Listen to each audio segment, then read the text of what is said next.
Siap. Ya, puji Tuhan, Shalom. Shalom. Sebelum kita merenungkan akan firman Tuhan, mari saya pimpin kita semua dalam doa. Bapa dalam surga, mengucap syukur karena kebaikan-Mu dalam kehidupan kami. Pada saat malam hari ini Tuhan, rencana-Mu begitu indah dalam kehidupan kami. Kau lagi dapat mempertemukan kami Tuhan, anak-anak-Mu, Tomina Hasa, di dalam ruangan Zoom ini. Kiranya Bapa dalam pertemuan kami ini, kami dapat menjadi berkat antara satu dan yang lain, dapat saling membangun Tuhan dan menguatkan dalam iman, dalam kasih-Mu. Dan pada saat malam hari ini Tuhan, kami akan mendengarkan firman-Mu. Kiranya Tuhan, Engkau yang memberkati hamba-Mu, menjamah, biar bukan dengan kekuatan dan kegagahannya Tuhan, tapi melainkan dengan urapan Roh Kudus dari Engkau saja yang menguatkannya.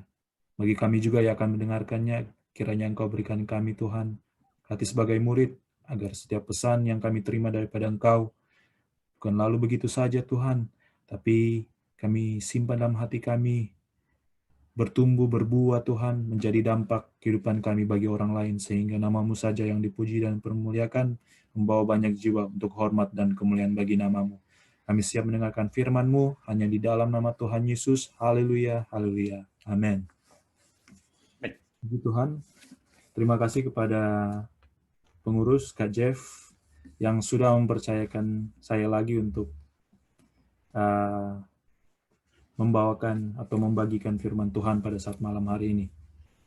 Karena waktu yang hanya diberikan hanya 10 menit saja, jadi renungan singkat pada saat malam hari ini saya ambil di dalam Kejadian pasal yang ke-45 ayat 5 sampai ayat yang ke-8. Kejadian pasal 45 ayat 5 sampai ayatnya yang ke-8. Tetapi sekarang janganlah bersusah hati dan janganlah menyesali diri karena kamu menjual aku ke sini.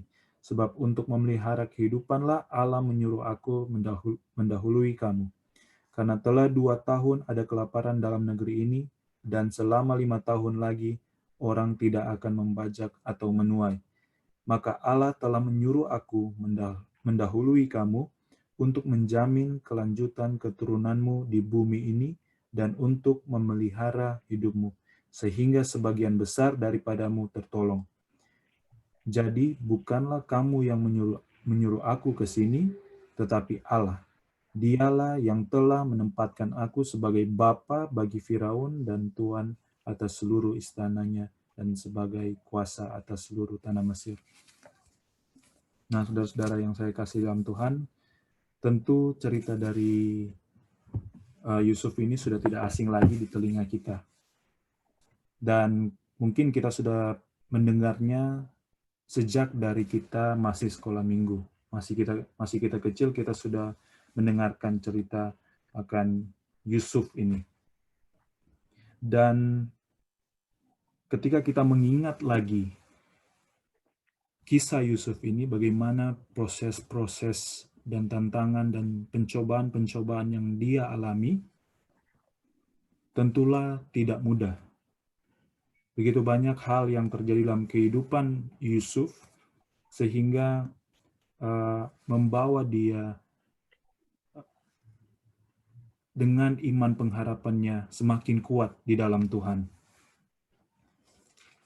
Lewat pencobaan-pencobaan ini tidaklah membuat Yusuf mudah dia kecewa atau dia marah, khawatir, atau mempengaruhi kepercayaannya dan kesetiaannya kepada Tuhan. Tapi ini membuat dia lebih kuat lagi dan lebih berpengharapan kepada Tuhan. Sebab kalau kita membaca di dalam Kejadian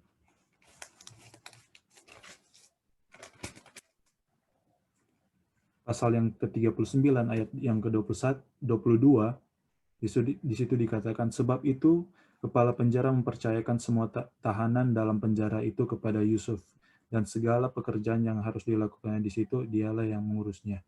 Dan kepala penjara tidak mencampuri segala yang dipercayakannya kepada Yusuf karena Tuhan menyertai dia dan apa yang dikerjakannya dibuat Tuhan berhasil.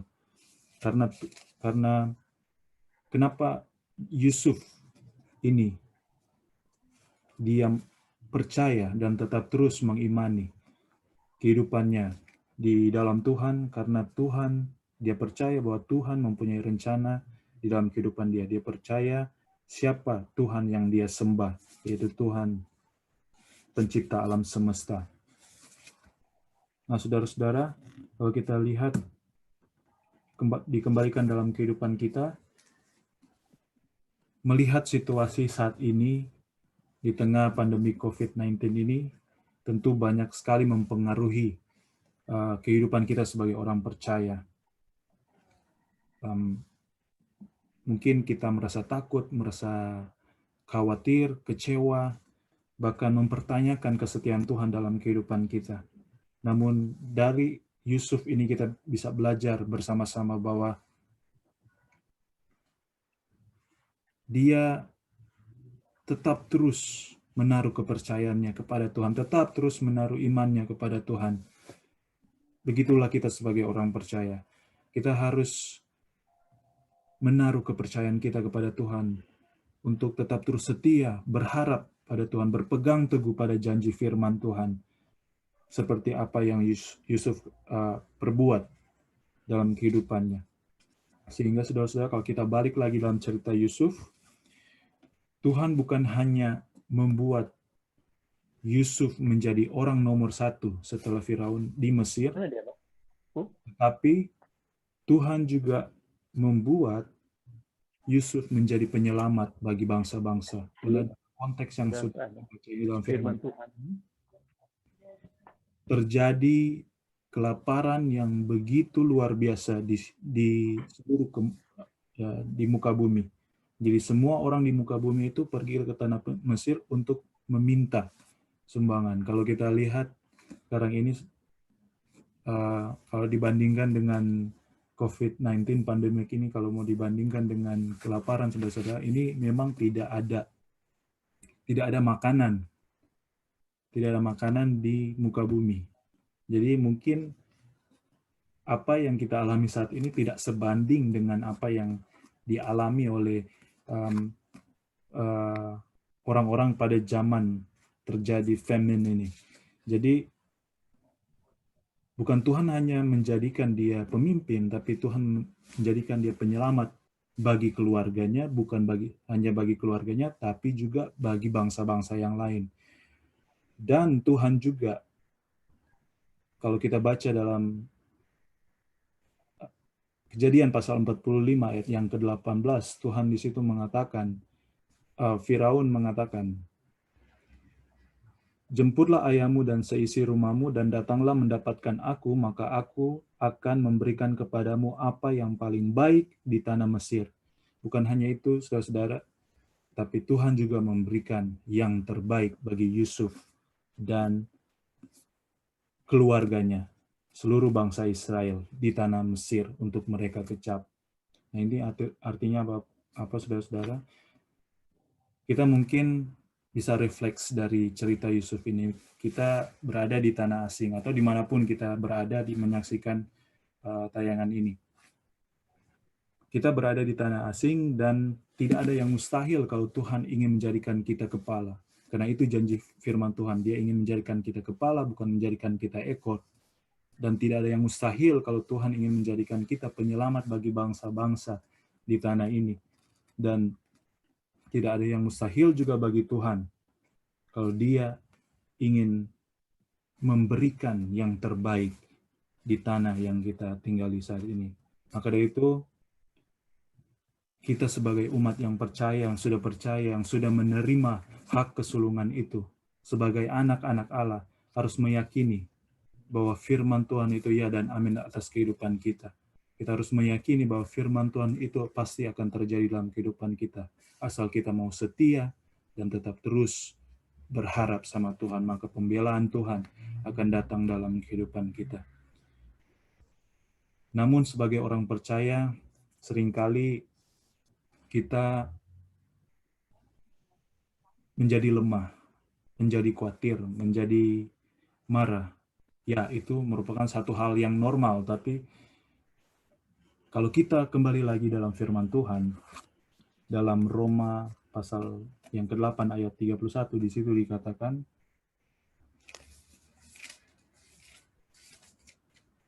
bagian B, jika Allah di pihak kita, siapakah yang akan melawan kita? Nah, ini sudah sangat jelas firman Tuhan mengatakan bahwa ketika kita merasa takut, merasa khawatir, merasa mempertanyakan kesetiaan Tuhan, kita kembali lagi kepada firman Tuhan dan mengimani bahwa ketika Tuhan ada di pihak kita, siapakah lawan kita? Di kitab Mazmur dikatakan Dia akan berdiri di belakang kita, Dia akan berdiri di samping kita, bahkan Dia akan berdiri di depan kita, kita akan tinggal diam saja, Dia akan berperang ganti kita. Dalam situasi permasalahan kehidupan kita, Dialah Tuhan Yesus Kristus, Dia selalu berada di setiap sudut kehidupan kita.